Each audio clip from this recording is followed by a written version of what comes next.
Ow. Okay, hi.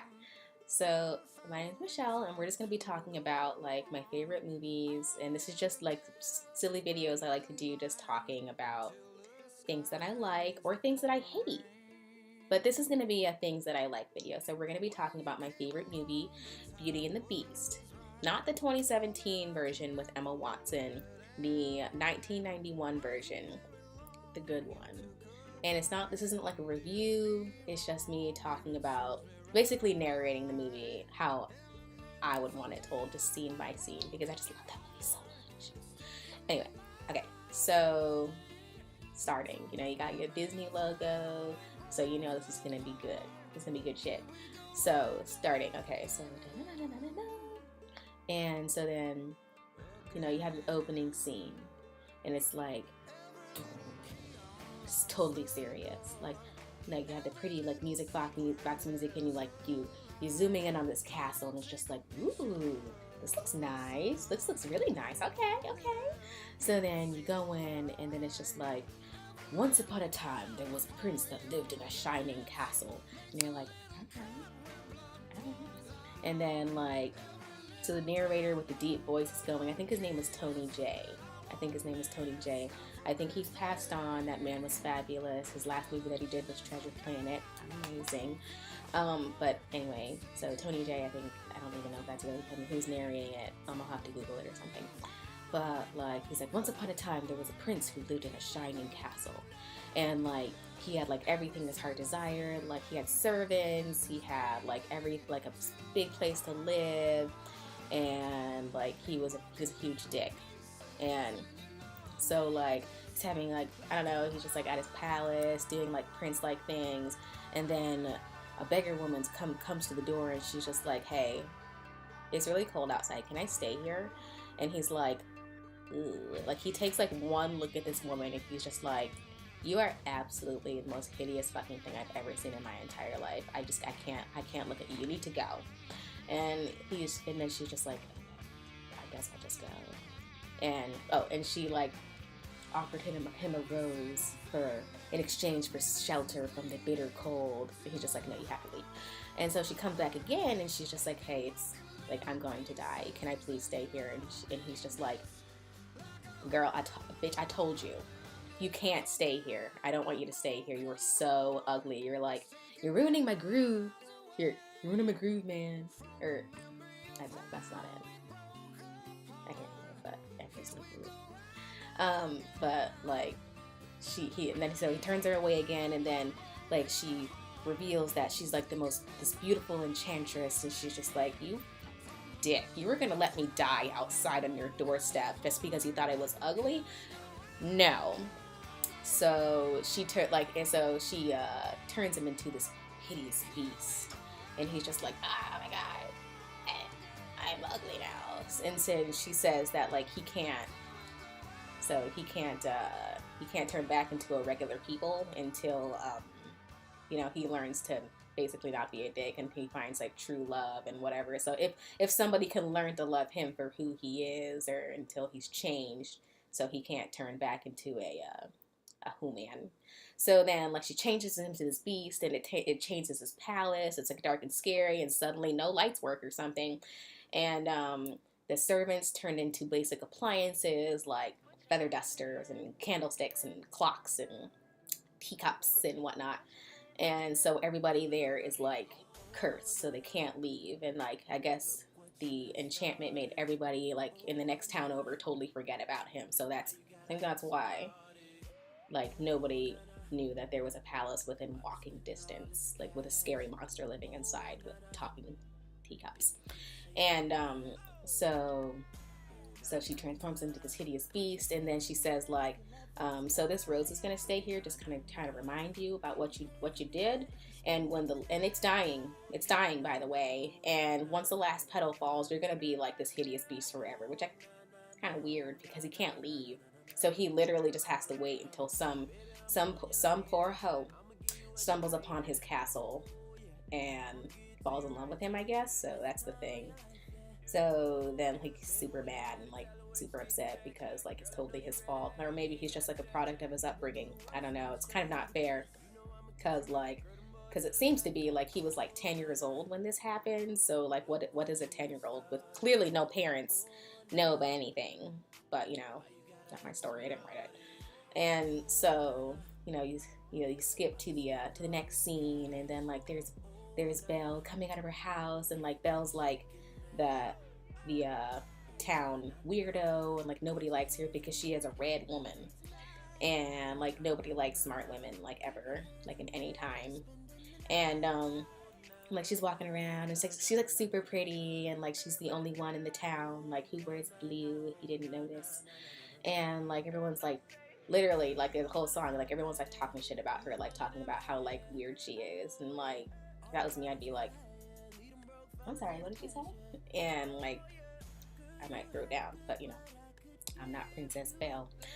And so she's walking through the town singing her little song, like reading books and whatever, and like going to the library and all that stuff. And like in the story, like there's this guy named Gaston, and he's like all about that Belle booty, and he like won't leave her alone. He's basically like kind of like a creepy stalker rapist guy, super aggressive, not attractive, but he thinks he's like the hottest shit in the world. But so he's just like, he tells his little lackey LeFou, he's like, you see that girl? I'm gonna marry that girl whether she wants me to or not. I don't care what she says, because women have no say. And so he just spends like most of his time like trying to impress her, when there's literally like 3 triplets over there with huge boobs throwing themselves at him. Like they would do anything for that man, and he's just like, no. And I'm like, why? Okay. So then so he asks her to marry him a bunch of times, and she says no. And like she goes to her dad's house, and he's an inventor, and like she's like, Dad, do you think I'm weird? And he's just like, no, I don't think you're weird, you're my daughter. And like he's like an inventor or whatever, and like he wants to enter this weird like wood chopping thing that he invented into, I guess, the fair, a competition of some sort. But he made this huge, loud, inconveniently sized wood chopper, scary loud, and he wants to enter that thing into a competition. And like she helps him fix it and stuff. And then like the next scene, like he's like, okay, I'm going to the fair, I'm gonna enter my thing, and then hopefully I'll win. And so he leaves, and then like she's just like, okay, bye Dad, I'll miss you, I love you so much. And then so like he takes his horse and his little carriage, and he's wandering around these scary dark woods. And he's like, and then eventually like, okay, like he gets lost with his horse. And he's just like, I think we may have made a wrong turn with this really poorly written map that I have here. And then the Horace, who has like the only like sense in the movie, he's just like, I think we should go this way. But then Maurice is like, I want to go this way. And then like the horse is like, but this way looks better. And he's just like, oh no, I want to take this really scary way with all the fog and the wolves howling and the bats and whatnot. It's like really rocky. It's disgusting. Let's go that way. Looks promising. Not like Death Road over there, whatever. So he goes that way, and the horse is like, are you fucking kidding me? And then so they go that way, and the horse is like, oh my gosh, this is so scary. And then like there's like leaves rustling and wolves howling in the background. Scary things happening. And then like they get scared, and like they go back into they get chased by bats and wolves. And like he eventually like falls off his horse, and the horse runs away because he was like, I was right. And so the horse runs away, and he like falls, and he gets chased like down the road, and he falls, and he sees this castle. So he decides that he's just like, oh my gosh, that's like, I need to go in there. So he runs in there and slams the gate, so the wolves won't like eat his shoes or something. And so he runs in there, slams the gate, and he goes into the castle, and it's just like dun dun dun. And then he goes in there and like because he's like a totally polite guest, he just lets himself on in because it's raining and like there's apparently no locks on this enchanted castle door. So he goes in and he's just like, "Hello, is someone there? Hello." And then like the enchanted Codsworth, the clock, and Lumir, the candlestick, are like, "Oh my gosh, Lumir, we should like let him wander around, but like let's whisper so he doesn't hear us, even though there's like echoes and you can probably hear every word we're saying and probably wondering where that's coming from." And like they eventually reveal themselves, and he's just like, "Oh my gosh!" Like talking candlesticks, like trying to figure out how they work, like a total normal human reaction, but white people. And so they go, like he's just like, "Oh, sir, you are welcome here. Let us get you a blanket and some food to eat or something because they're French." And so like they go, and like he like the candlestick's like, "Oh, let's go. We'll get you some stuff." And then Codsworth is just like, "No, he needs to leave. And no, don't let him sit there. That's the master." Yeah. And so he sits down, and like everyone's like introducing themselves, having a nice time, and like being really warm and welcoming. And there's Codsworth like, "Guys," and his little teacup is like, "Oh, you want to see a trick?" And like he like blows those little bubbles in his little cup hat. And then like he's like, "Oh, hello, little Chip boy." His name's Chip. He's like, "Hello."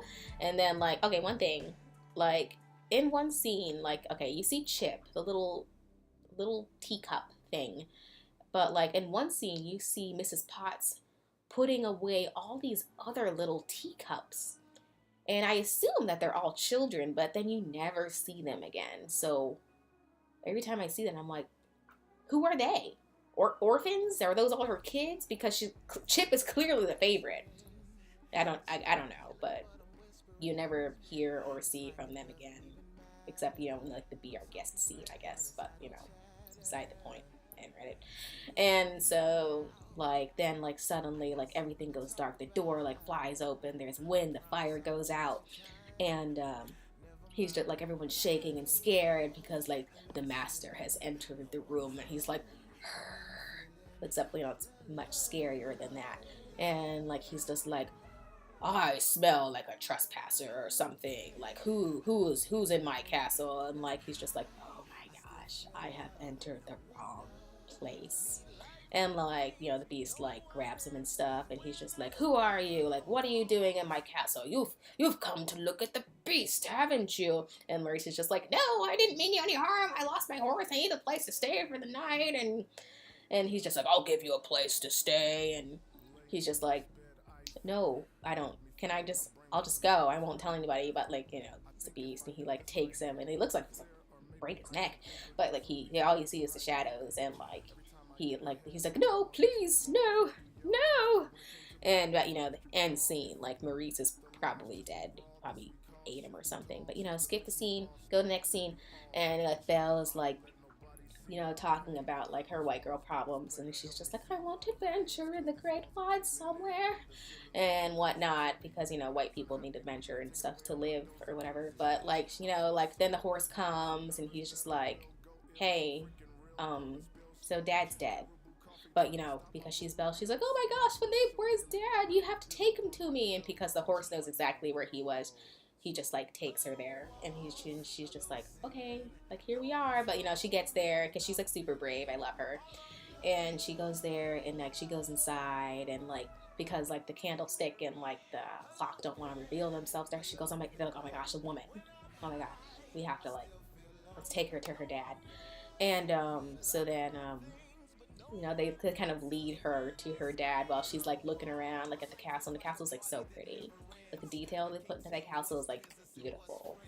And so she finds her dad, and like he's like coughing and sick, and he's like, "Man," and she's just like, "Oh Dad, your hands are cold as ice, and you're so sick. I have to get you out of here." He's like, "No, Belle, you have to get out of here." But she doesn't listen, and he's just like, "No, you have to leave because like the guy, he's like super scary." And she's just like, "No." And then like boom, like her torch goes out, and like the beast is like, who are you? And she's just like, oh my gosh, you have to let my father go, he's dying. And he's just like, no. And then he's just like, okay, so if I trade places with him, like, I'll stay here and you have to let him go, like, you have to swear that he's gonna be okay. And he's just like, all right, because you're pretty and whatnot. But I don't know what he was thinking. But like but then she's just like, okay, well, first come into the light. I want to see what you look like. And then like, this is like the big reveal scene of like, what he looks like and what he looks like and everything.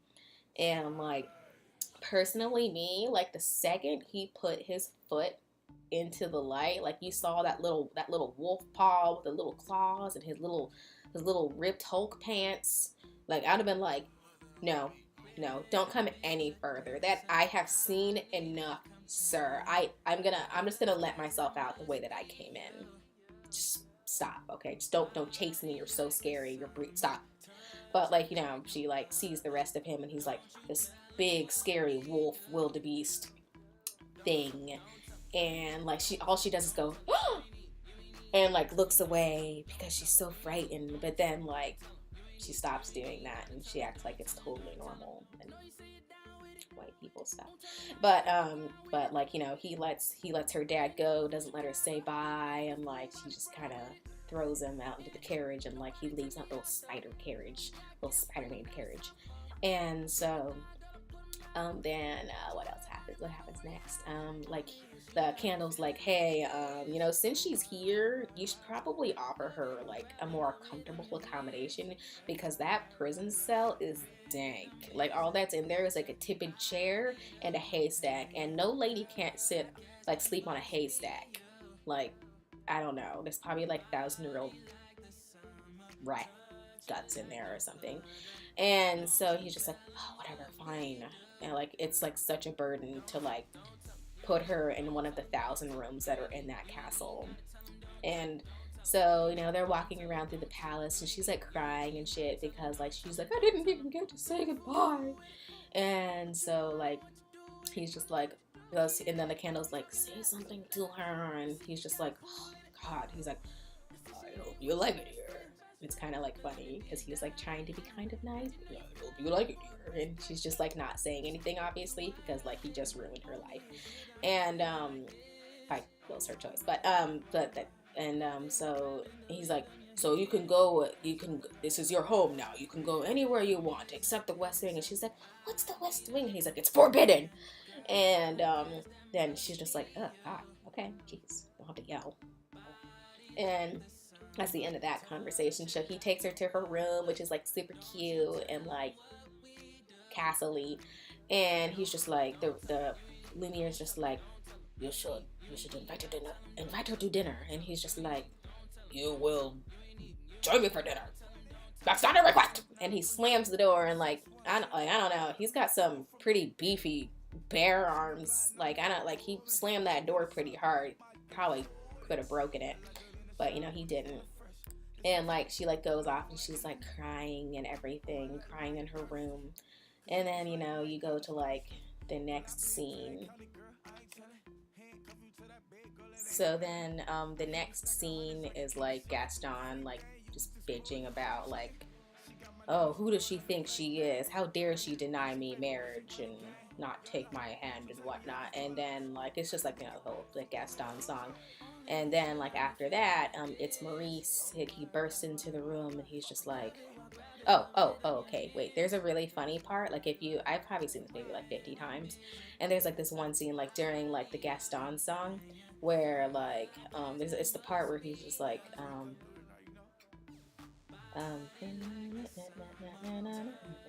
but like he takes out the gun, and like it's subtle but it's hilarious. But he takes out, it's like when he shoots the gun like 3 times, like he shoots the gun, but right behind him is LeFou, and he elbows that sucker in the face like 3 times, and it's so funny. Like the first time I noticed it, I was like, oh my God, he has brain damage. But it was really funny. If you ever watch that movie, just like pause it at that moment, it's so funny. But then like Maurice comes in and he's just like, help, you have to help me. He's kidnapped my daughter. you guys have to do something. And so like he's just like they don't, obviously don't believe him. They think he's crazy. And then like, hey, like Liffy was just like, hey, like maybe we should like actually go do something, because like if you help him, then maybe Belle will think like better of you. And he's just like, okay. And so like they go and like they're like questioning Maurice and whatnot, and like they still don't believe him, obviously, because like who's gonna believe like a beast is like living in a castle like just up the street apparently. And like, okay, and then like you cut to the castle, and like Belle's like still crying, and then like the teacup like assures her, you know, that, you know, no one's gonna hurt her, and you know she's a guest in the palace and she can do whatever she wants except go to the West Wing. And like then like that goes into like the Be Our Guest song, which is like probably like one of the best songs in the movie. But like what bothers me about that scene, which is probably what bothers everybody, is that like she hasn't eaten since like way early in in the afternoon, and like all she did was try the great stuff. She didn't even say whether it was delicious or not. She just had like a spoonful. Like if that was me, I'd be like, so I need a beer. I need like a beer or a wine or whatever that you guys have, because this is ridiculous. Like this is absolutely insane. I need to drink right now. But you know, she's like so skinny, not hungry. A sandwich. And so then like after that, like she's just like, so like this is obviously an enchanted castle and I want to take a look around. And then like they're like, oh, you totally guessed it. Like how did you know this is an enchanted castle? Oh, you're so smart. And so you know, like Cogsworth and Lumiere are like, oh, like we have like all these other things. Oh, we have a library. And then she's like, oh, we have a library, because you know she likes to read. And so they're showing her around and everything, and they lose track of her somehow because they weren't paying attention, and she manages to wander into the West Wing. And like everything, like you see like all the statues and all the cool stuff back there. Let me tell you, it's dirty back there. Like you have like, it's dusty and probably really smelly. And I'm like, this guy lives in a castle where his servants are literally brooms and mops and feather dusters. And you can't tell me there's not like a pooper scooper in there, because you know it stinks in there. Like there's no way that man has a toilet. Like there's probably like poop on a newspaper in the corner somewhere, and like she's acting like it's totally fine. But his room was like messed up. There's like busted furniture, but like, you know, like can't make it that real. So like, so she's wandering around in his room, and she sees the rose, and she's like, ooh, pretty.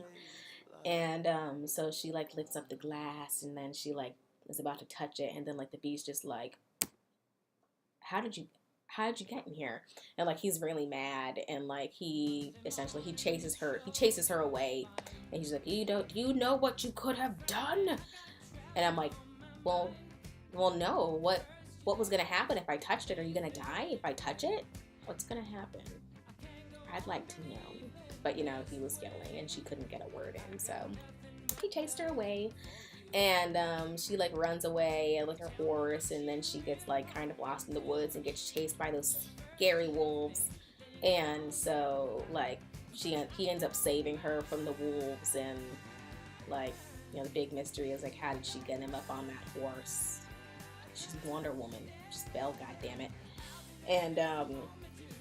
And like she brings him back to the palace, and then like she fixes his one wound on his arm, little scratch there, and he's acting like a big baby about it. And like she yells at him and like puts him in his place. And then they become friends, and then they're like doing things together, like eating and going for walks and reading and whatnot, because I don't know if he's like illiterate, because you know he was like 10 when he was turned into a beast probably, but that's not specified. It's just an assumption. And then, you know, they become fast friends, and then she's like seeing things and like that she's never, you know, that she didn't notice before, obviously, because he was being a huge dick. And then like there's like the one scene where they're outside in the snow and like having like a little snowball fight when she puts a snowball into space. It's so cute. And then there's like he like does this thing where he like takes like a mountain full of snow like in his arms, like this big ass snowball. And like, you know, she throws a snowball and like he drops his big snowball on his head. But I wanted to know, like, what would have happened if he hit her with that snowball?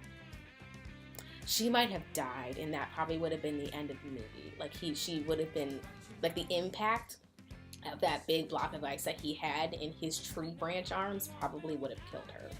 But, you know, good thing he dropped it on himself, because like, I mean, like, he looks like he could really throw a snowball if he was gonna throw that. It's a good thing he didn't. And but anyway, so then after that, what happened after that? I can't remember. 1 second. Right. Okay. So he shows her the library, and she's just like, he showed her the library like before that, you know. And then like they go into like the most famous song of the movie, like "Tales Old as Time." And like it's like a pretty scene where she's like dancing in her ball gown, and like he's like, somehow they managed to get a suit together for him. Sorry, they managed to get a suit together for that thing, like that was fitted perfectly. But I guess because like his people are like actual scissors, I guess they could have gotten it done. But like that was a miracle. I'm surprised they didn't get shoes on him.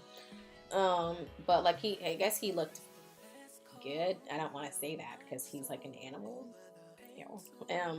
But you know, he's a person inside that animal that but like they have like the little Beauty and the Beast dance, and then like he's just like, Bill, are you happy here?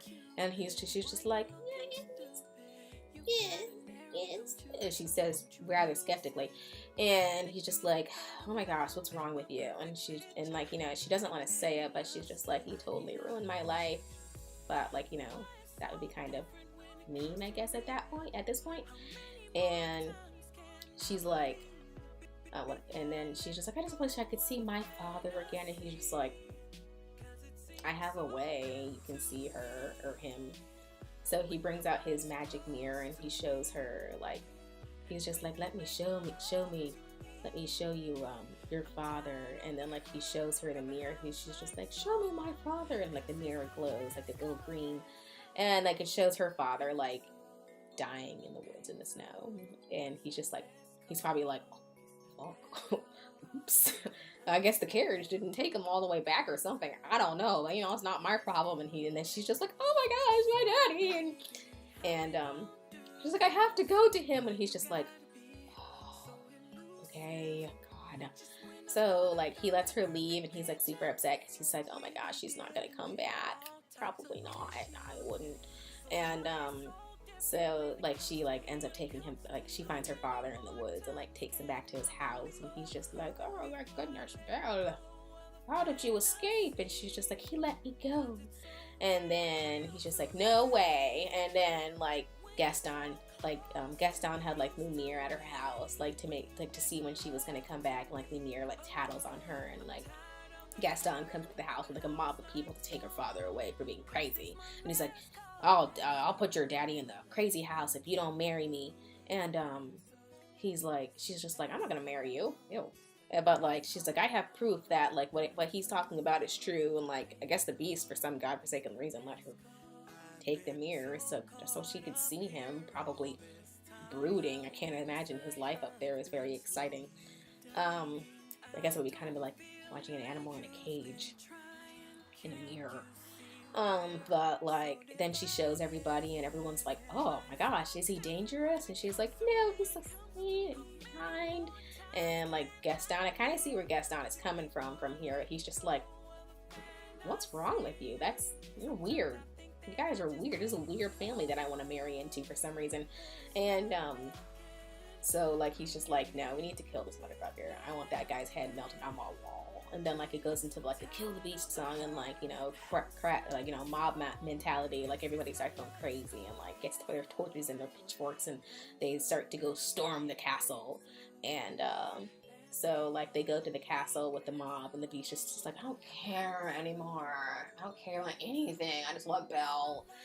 because he thinks that she's not coming back, and he's just depressed. And he's like,